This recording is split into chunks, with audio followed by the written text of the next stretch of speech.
I got a stat for you. You might not even know this one. Okay. Champion Golfer of the Year, 2015. Who won that tournament?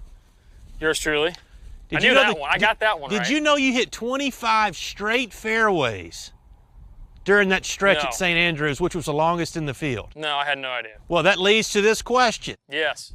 The utmost pressure in a major championship, you have to find the fairway. Obviously, it's worked for you at St. Andrews. What's the key to hitting straight tee balls under the utmost pressure? Yeah, you know, for me, it comes back to those crunch situations. What can I control? What is it that I can't control where that ball technically ends up, right? But what I can control is how I walk into it, where I'm looking, the rhythm of my golf swing, and my routine. So I'm standing back here. I've got my target. I see a bush out there in the distance. That's my target. That's where I want the ball to end up. I see a shot that's going to start a little right of that and fall down left. So as I walk into it, looking at my target, I'm going to take my nice little half swing here to kind of get me going. I set my club down to where I feel like I need to be lined up, and then my feet just kind of separate from there. I take one more look at where I want it to go, and then give it a whack. At that point, I know what I did has worked in the past. I know what I did is exactly what I practiced. I know what I did is pretty effective, pretty clean. I can accept the result. The half swing is interesting. Is that more for rehearsal? Is that as a reminder, or is that a tension reliever?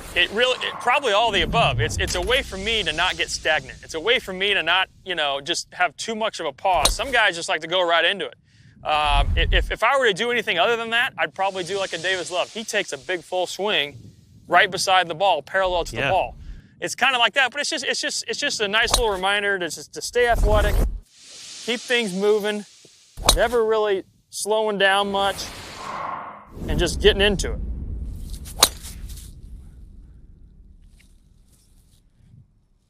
Something like that. Let me ask you this. Not the longest driver on tour, but one of the straightest. How difficult has it been for you as your career has evolved to stick to your game plan, try to find fairways, and take advantage of your iron play? Yeah, I mean, I've always been really modest in my driving distance, and that's okay. What I have learned, stats don't lie. Driving accuracy is still really, really important. It might be even more important for me because of where I hit it. Now, I do know a couple fun facts. I hit the ball in the fairway, I got 180 yards. My competitor hits it in the rough, he's got about 125 yards. Over time, even though I'm in the fairway and he's 55, 60 yards ahead of me, I'm still going to wear him out over time. It's just stats. It just happens. Greens and regulation, proximity, all the above. At some point, that 180-yard shot in the fairway versus that 125 shot in the rough, it's going to win. Zach, if your driver does start acting funny on the golf course, obviously you don't have a teacher around. Right. How do you self-assess? How do you self-correct? Yeah, I mean, obviously I got the luxury of having my caddy Damon. He's seen me hit golf balls, and it's, drivers over 15 some odd years now we've been together, so I can always ask him questions. But a couple of the things that I go back to are really just the basics. I go back to ball position, I go back to alignment, I go back to rhythm, and I go back to that transition with a big turn.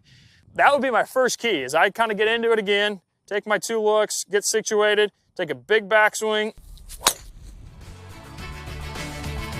A lot more solid on the way down. It's been great, pal. Thank you so much. Thank you.